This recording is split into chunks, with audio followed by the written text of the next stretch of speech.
Ma'am, nasa Davao kayo nung nag-speech si dati Pangulong Duterte. Anong feeling niyo nung binabanatan niya yung kapatid niyo? Wala, nakakaloka. Yun lang masasabi ko doon, nakakaloka. Ang lumapit sa akin ay si Mayor Baste Duterte. Nagsorry. Naintindihan ko naman kasi syempre sobrang emotional siya dahil isipin mo naman ikukulong yung tatay mo at yung ate mo. Talaga namang re-revolusyon yung damdamin. Ma'am, ipinag-sorry ni Mayor Baste. Ano pong ipinag-sorry niya? Yung mga sinabi ni Presidente? Oh, sabi ko, hoy, ano yan? Bakit pinagsasabi mo yan? Tapos sabi niya, sorry, gano'n. Nakakatuwa nga pero naintindihan ko kasi syempre yung babagabag talaga yung damdamin ng bagets.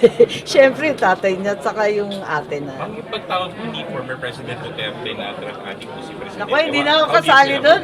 Bahala na sila, kayang-kaya na nila Pero yun. bilang kapatid po ba, nasaktan po kayo sa mga Nakakaloka. Yun lang ang masasabi. Thank you po, sir.